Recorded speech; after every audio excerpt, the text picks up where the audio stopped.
Bon, c'est l'heure de l'appel. Robert? Présent. Marco? Présent. Anne? Anne? Oh mon Dieu, Anne! Ne me dites pas qu'Anne est morte! Non, c'est impossible! Calme-toi, Tristan. Tu te fais sûrement des idées. Ah si, elle est bien morte là, je vous confirme. Ah bon, bah autant pour moi, elle est morte. Alors, Anne décédée. Que faire? Ce sandwich à la mortadelle est un vrai délice. Bon, je ferais mieux d'appeler la police. Et qui dit police, dit... Bon là, vous étiez censé lancer le générique. Ah merde, pardon. Pas grave, on reprend. Je ferais mieux d'appeler le générique. Et qui dit... Non merde, attends, Tant pis, allez, on envoie la police.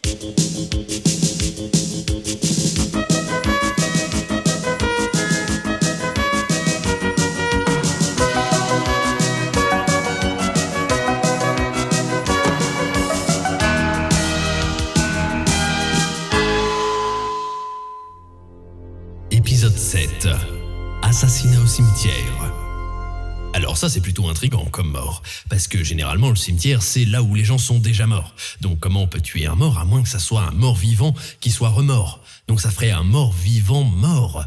Ça fait beaucoup de morts pour un seul vivant. Allez, je double la mise. On va vraiment jouer avec des jetons en carton? Bah oui, pourquoi? Ça aurait été mieux avec des vrais. Oui, bah j'ai pas de fric. Croyez pas en gagner avec moi, je suis imbattable. Vous ne voulez pas vous joindre à nous, inspecteur? Non merci, j'y comprends rien à votre jeu moi. Oh mais c'est pourtant simple, je vous réexplique les règles. Non c'est pas la peine. Alors, d'abord, le plus jeune joueur commence avec 12 cartes, le plus vieux avec 8 cartes, Et merde. et on divise par 2 cartes à chaque nouveau joueur, sauf s'il a moins de 20 ans ou là, il doit jouer avec ses doigts de pied. Excepté bien sûr s'il est né lors d'une année bissextile. D'accord. Le plus jeune joueur doit jouer une carte qui correspond à un nombre impair uniquement si le plus vieux joueur Oui. possède plus de cartes rouges que de cartes noires. Oui. Et seulement si ces cartes rouges correspondent à des nombres pairs. Oui. Et surtout, Oui. Oui. s'il a bu du thé au jasmin la veille entre 16h01 et 18h23. Jusque là je vous suis. Le plus vieux joueur, lui, doit mettre sa carte la plus forte dans sa bouche avant de la recracher par ses trous de nez, tout en utilisant une tondeuse à gazon sans que le joueur adverse ne remarque quoi que ce soit. D'accord, je comprends, mais à quoi servent les jetons? Eh bien, les joueurs peuvent aussi parier des jetons s'ils sont sûrs de gagner la manche. D'ailleurs, si le plus vieux joueur perd la manche... Ah, je sais, il doit s'acheter un t-shirt à manches longues. Non, il doit danser la bachata durant 45 minutes. Ah. Et si le plus jeune joueur perd la manche, il doit compter jusqu'à 13 290 en sautant un cloche-pied. Oh. Le premier qui atteint 100 points, qui arrive à poser la dernière carte en ayant 42 fièvres tout en étant le plus rapide au lancer de pingouin sur sable à la 5ème manche, gagne la partie et tous les jetons des autres joueurs. Oh, mais je pensais que c'était plus compliqué que ça. Bah, je vais peut-être jouer avec vous finalement. Ah, je peux répondre? Bien sûr, allez-y. Commissariat de Murder City, j'écoute? Oh non, j'ai perdu la manche. Allô? Allez commissaire, vous savez ce qu'il vous reste à faire. Eh merde. Allô? Allô, je ne vous entends pas. Allô? Bon. Un cadavre a été retrouvé mort au cimetière de Murder City. Un cadavre, vous dites? Oh bah ça alors, c'est terrible. La personne qui a découvert le corps n'est autre que le croque-mort du cimetière lui-même, Monsieur Tristan Terment. Aucune autre piste pour le moment. Alors au boulot, allez enquêter sur le champ. Non, j'ai dit que c'était au cimetière, commissaire. Autant pour moi, je voulais dire aller enquêter au cimetière. Voilà. Quant à moi, je vais continuer à danser pendant encore 44 minutes. Bien, allons-y, Louis.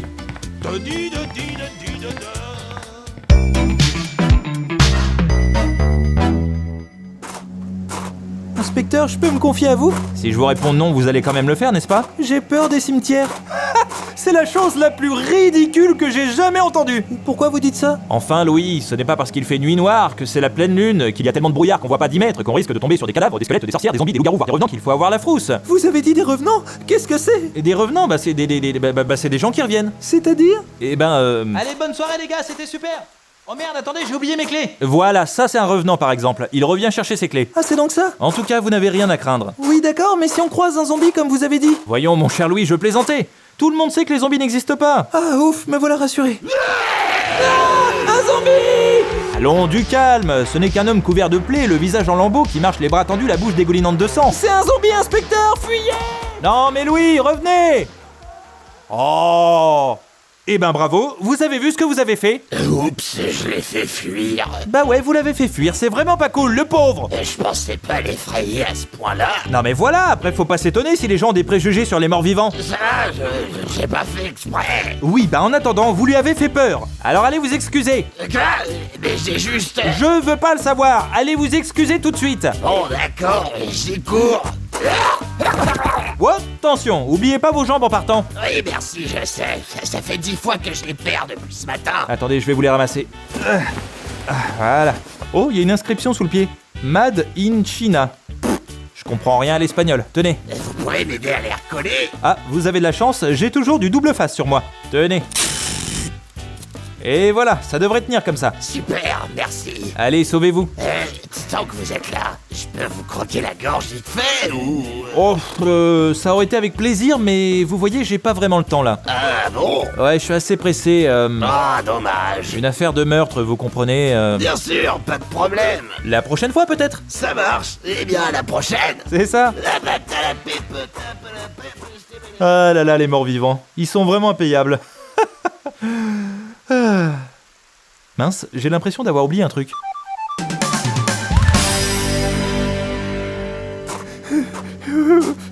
Désolé inspecteur, je suis quelqu'un de très courageux, mais j'ai mes limites. J'espère que vous comprendrez ma fuite. Et par fuite, je ne fais pas allusion à mon caleçon trempé. Oh non, un corbeau, c'est de mauvais augure. Je ne suis pas un corbeau, je suis une corneille. Oh non, un corbeau qui parle, c'est encore plus de mauvais augure. Et tu le fais exprès ou quoi? Dites, comment ça se fait que les corbeaux... Les corneilles! Oui, pardon, les corneilles, comment ça se fait que vous roulez les airs comme ça? Oh, ça, c'est à force de chanter du Jacques Brel. Bon, eh bien, je vais vous laisser, moi. J'ai une enquête qui m'attend. Bon courage. Merci, à bientôt. Dans le port d'Amsterdam, il y a des marins qui chantent.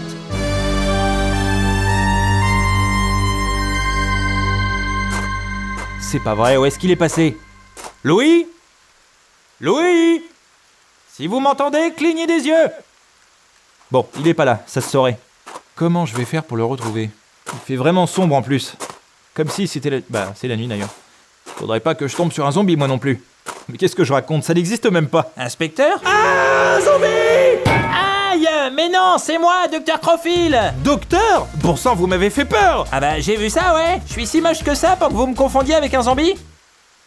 Bon, ça va, n'en dites pas plus. Non, mais enfin, vous savez, il fait nuit, vous êtes arrivé avec votre lampe torche, ça m'a surpris. Vous tracassez pas, j'ai compris. Bon, en fait, j'avoue, vous êtes vraiment très très laid. Mais... En tout cas, désolé pour le coup de pelle, j'y suis allé un peu fort. Sans rancune, mais qu'est-ce que vous faites ici? Bah, je suis là pour l'enquête, pas vous? Quelle enquête? Non, moi je suis là pour les cadavres, comme d'hab. Les cadavres... Ok, je préfère pas savoir. Vous êtes au courant qu'il y a eu un meurtre dans ce cimetière? Ah non, je savais pas du tout, tiens. Et alors, c'est sympa? J'en sais pas plus pour le moment, mais la personne qui a découvert le corps serait le croque-mort du cimetière, monsieur Tristan Termant. Vous ne le connaîtriez pas à tout hasard. Si je le connais. Ah, ce bon vieux Tristan. Non, je le connais pas.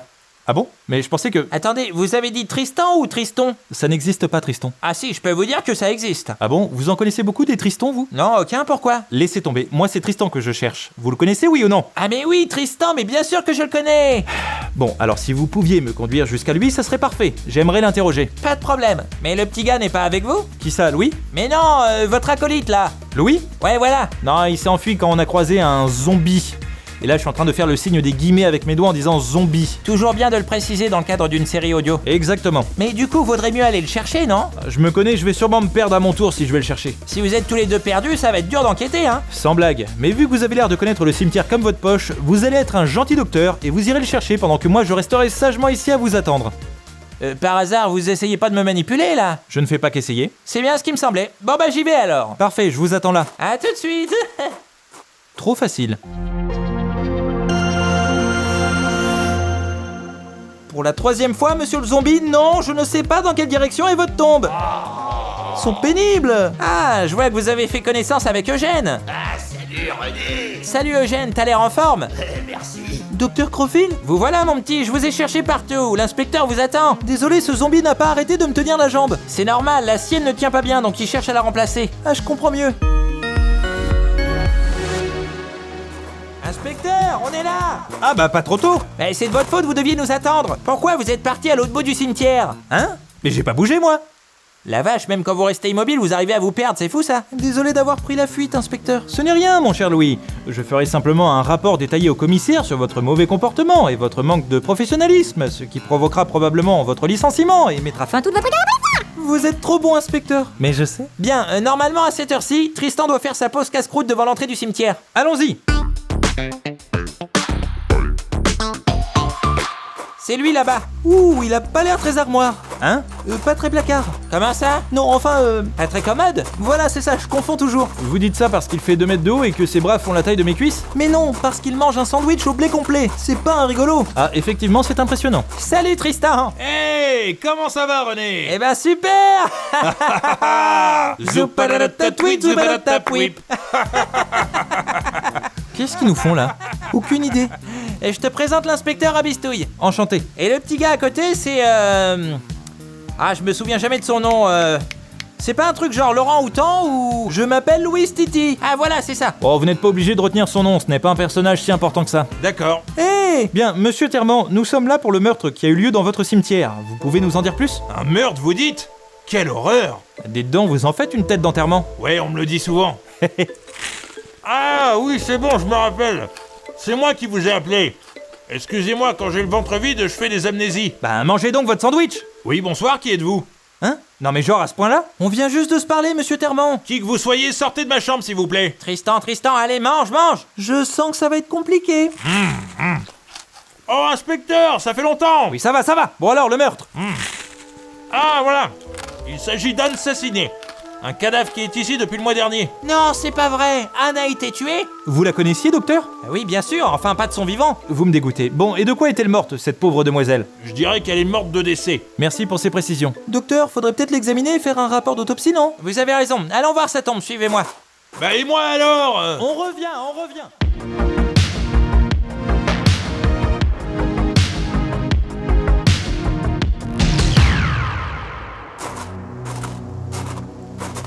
La voilà, elle est au fond du trou. Vous voulez dire qu'elle est désespérée? Non, c'est pas une expression, elle est littéralement au fond du trou. Regardez. Oh! Visiblement, le meurtrier n'a même pas pris la peine de la remettre dans son cercueil après l'avoir tuée. Les gens sont mal polis quand même. Enterrer son cadavre, c'est quand même la base. Ouais, les meurtres, c'est plus que c'était. C'est pas un peu bizarre de la tuer puis de la jeter au fond du trou comme ça en laissant le cercueil à la surface sans reboucher la tombe? C'est clair que c'est pas commun. En général, le but d'un meurtrier est de dissimuler son crime. Là, c'est comme s'il voulait nous le montrer. Docteur, qu'est-ce que vous faites? Je suis dans la tombe. Ah! J'examine la victime, regardez sa tête. Ah! Charmante. Ouais, ses cervicales et sa mâchoire sont complètement brisées. On dirait qu'elle a reçu un gros coup sur le crâne. Vous pensez que c'est ce qui a causé sa mort? Soit ça, soit le petit bobo qu'elle a sur la jambe. Mais quel est le psychopathe qui aurait déterré cette pauvre femme juste pour lui briser le crâne? Ça, c'est un mystère. Vous qui la connaissiez bien, docteur, est-ce qu'elle avait des ennemis? Il me semble pas. C'était une femme assez discrète pour un cadavre. Je vois. Rien d'autre à relever? Non, je pense qu'elle est morte sur le coup. Pas d'autres blessures visibles, pas de sang. Une mort nette, propre. Mais pour y voir plus clair, je vais quand même l'examiner plus en profondeur. Quoi? Pourquoi vous me regardez comme ça? C'est mon boulot, quoi. Bien, retournons interroger le croque-mort. Rebonsoir, monsieur Terman. Qui êtes-vous? Je vous préviens, je vais le dire à ma maman si vous touchez à mon sandwich. Oh mais bon sang, c'est nous! On s'est parlé il y a littéralement 15 minutes! Ah, inspecteur, c'est vous!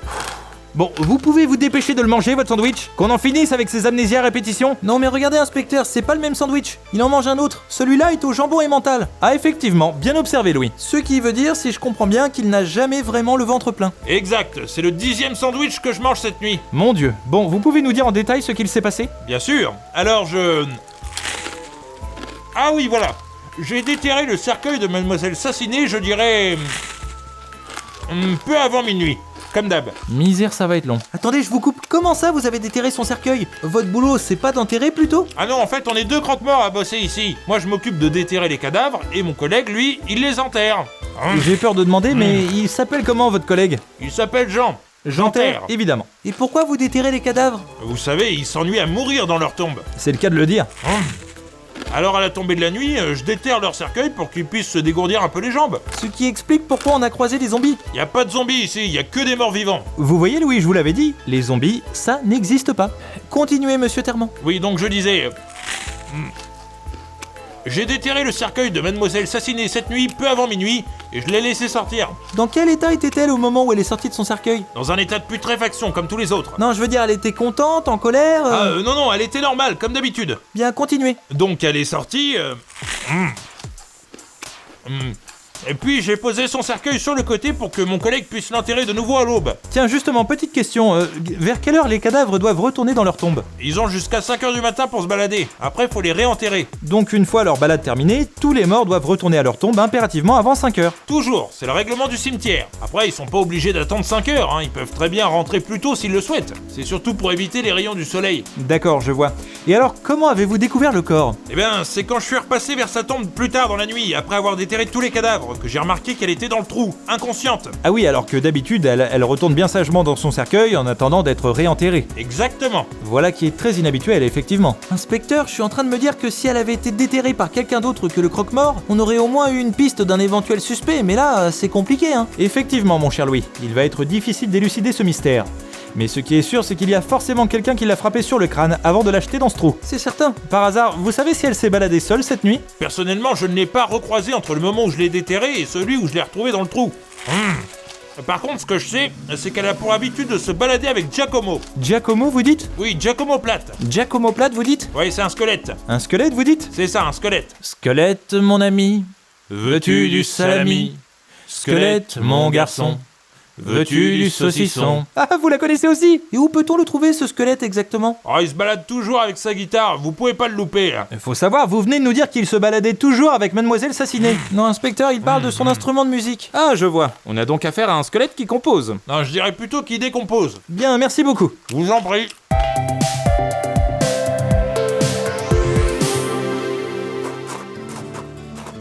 Alors, mon cher Louis, c'est le moment d'observer attentivement. Un squelette avec une guitare. Pas facile, hein? Oui, il aurait pu nous donner un signe distinctif un peu plus visible. Ah, ça y est, je l'ai! Où ça? Regardez, il est là-bas! Nous tenons notre suspect! Non, inspecteur, celui-là n'a pas de guitare, il a un corps français. Est-ce qu'on peut toujours parler de corps quand il s'agit de squelette? Et en plus, il n'a pas du tout l'air français. C'est le nom de l'instrument, inspecteur. De toute façon, Giacomo, c'est pas français. Buenas noches, señores.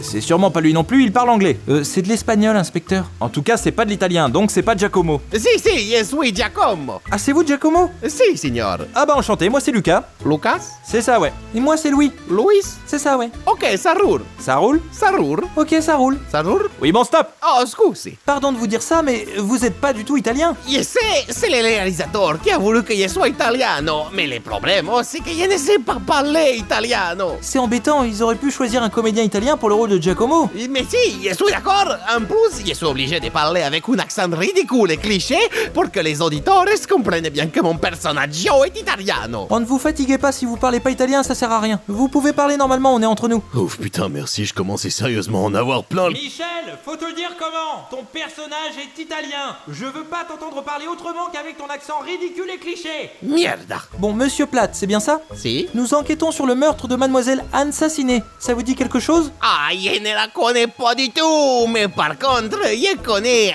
Anesthésie. C'est de pire en pire votre accent.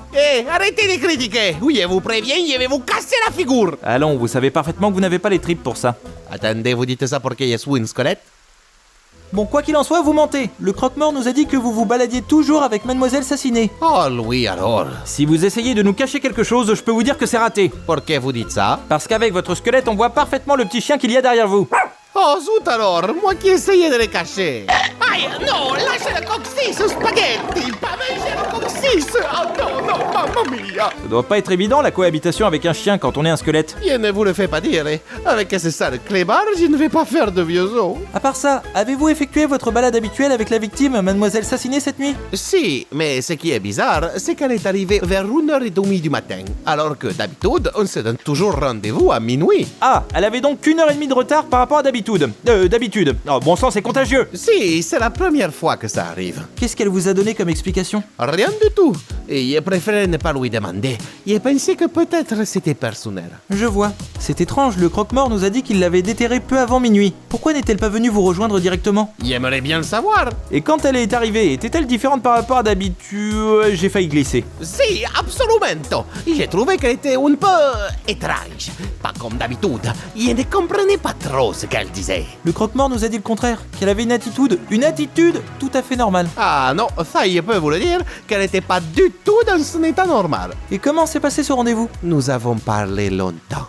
Très longtemps. Combien de temps? Environ 5 minutes. Vous avez joué de la guitare à cette occasion? Non, malheureusement, elle était cassée. Je n'ai pas pu en jouer. Quel dommage, c'est tellement beau la guitare. Non mais arrêtez, faut pas exagérer. La guitare c'est vu et revu, ça n'impressionne plus personne. Ça reste un classique en termes d'instrument. Je vous ferai remarquer que moi je joue du trombone, et ça c'est beau. Ah c'est vrai inspecteur? Et oui regardez, c'est hyper facile en plus. Je prends quelques feuilles de papier, et clac, je glisse le trombone pour les attacher. Oh, quelle douce mélodie. N'est-ce pas? Sinon Giacomo, vous étiez proche de Mademoiselle Sassinet? Oh, il était à peu près à 1 mètre d'elle. Je veux dire au niveau de votre relation. Oh, ben si, nous étions très proches. Il était amoureux d'elle. Oh, c'est mignon. Si, après ça, elle est repartie en direction de sa tombe. Ah bon? Mais il était encore tôt, n'est-ce pas? Si, mais elle a dit qu'elle ne se sentait pas très bien et qu'elle voulait retourner dans sa tombe. Je vous le dis, elle était bizarre. Et vous l'avez raccompagnée jusqu'à sa tombe? Non, je pouvais pas, j'avais rendez-vous chez le luthier pour réparer ma guitare, vous comprenez, donc je suis vraiment parti 5 minutes après qu'elle soit arrivée. Putain, Michel, ton accent! Oh merde, mais ça devient chiant là, j'en peux plus moi. Non, là vous vous êtes gouré d'accent, je crois. Donc j'imagine que vous ne savez pas du tout ce qui s'est passé après qu'elle soit retournée vers sa tombe. Exact. Vous n'avez pas entendu un cri, une flatulence de rat, quelque chose? Absolument nada. Bien, je vois. Merci beaucoup pour votre aide. Au plaisir. C'est bon, je peux reparler normalement là? Attends la transition! Oh, scusi.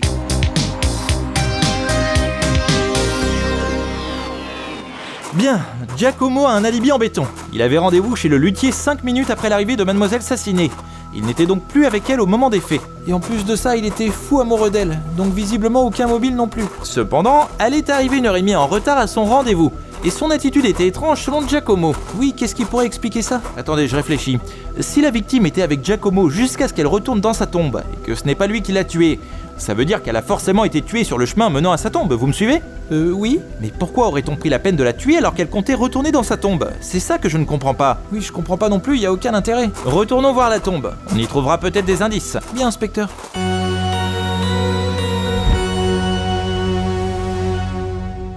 Allez, hop! Docteur, qu'est-ce que vous faites? Rien du tout? Vous n'étiez pas en train de soulever la jupe de ce cadavre quand même. Non, au contraire, j'étais en train de la rhabiller. J'ai fini de l'examiner, figurez-vous. Mais alors pourquoi vous vous embêtez à la rhabiller puisqu'elle est morte et qu'elle va finir à la morgue? Bon, vous posez trop de questions, inspecteur. Excusez-moi des formations professionnelles. À part ça, il y a du nouveau, docteur? Eh ben oui, on peut dire ça. En examinant le corps, j'ai retrouvé des bleus un peu partout. Oh, intéressant. Et de votre côté, comment s'est passée l'enquête? Nous avons interrogé tout le monde. Toujours aucun suspect en vue. Ah, au fait, il y a un cadavre nommé Pierre qui est passé tout à l'heure. Oh non, dites-moi pas qu'on va encore devoir se taper un flash... Excusez-moi. Oui, bonsoir. Bonsoir, je m'appelle Pierre Tombal. J'habite à côté. Il s'est passé quelque chose avec Anne? Oui, elle est décédée malheureusement. Elle a reçu un coup fatal sur le crâne. Oh mon Dieu, c'est terrible. Vous la connaissiez? Oui, depuis peu. Pour tout vous dire, je suis venu voir si elle était bien rentrée. Elle est venue à ma crémaillère cette nuit. Votre crémaillère? Ouais, je viens d'arriver au cimetière et j'ai invité quelques potes pour marquer le coup, dont Anne qui est passée en coup de vent vers minuit. Anne n'est pas là? Salut tout le monde, je passe juste un coup de vent. Karaoké, j'ai trouvé! Vraiment? Mais oui, tout est clair désormais. Récapitulons. Peu avant minuit, le croque-mort, monsieur Tristan Terment, déterre le cercueil de mademoiselle Anne Sassinet. Elle se rend alors directement à la crémaillère de monsieur Tombal. Au même moment, notre ami Giacomo Platt attend l'arrivée d'Anne avec impatience pour leur rendez-vous habituel à minuit. Mais ce n'est qu'1 heure et demie plus tard qu'Anne le rejoindra. On peut alors imaginer qu'elle a bien fait la fête et qu'elle a certainement consommé de l'alcool. Disons les choses, elle est sûrement complètement torchée. Ce qui expliquerait son arrivée tardive et son comportement inhabituel. À cause de ce retard, leur rendez-vous est considérablement écourté et Giacomo doit partir 5 minutes après pour se rendre chez le luthier afin de réparer sa guitare. Il n'a pas le temps de raccompagner Anne qui décide de retourner dans sa tombe complètement ivre. Et c'est là que le drame arrive. Plutôt que de retourner dans son cercueil, titubante, elle trébuche et tombe la tête la première dans son trou. Et se brise le crâne. Tout à fait. Ces blessures prouvent justement qu'elle a subi une chute de plusieurs mètres de haut. Personne n'a donc tué mademoiselle Sassinet. Ce n'était qu'un tragique accident. Ouais, elle était juste complètement beurrée. Exactement. Bon bah allez, on va y aller, hein. Attendez, c'est tout? On a fini là? Ça se termine comme ça? Bah ouais, le mystère est résolu, Louis. Vous voulez rester camper ici? Non, je sais pas, mais j'ai l'impression d'avoir enquêté pour rien. Pourquoi? Bah on s'est embêté à crapahuter dans tout le cimetière à la recherche d'un éventuel suspect en interrogeant tout le monde pour qu'au final on découvre que la victime est décédée juste parce qu'elle était pétée comme une ruche. En effet, mon cher Louis, vous verrez, quelquefois ce métier est un peu ingrat. Vous bossez dur pour au final découvrir que la mort était extrêmement banale. Je suis dégoûté. En tout cas, y a pas à dire, l'alcool fait vraiment des ravages.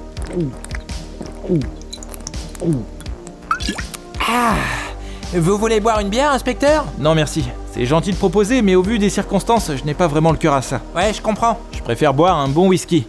Dans le prochain épisode de Murder City.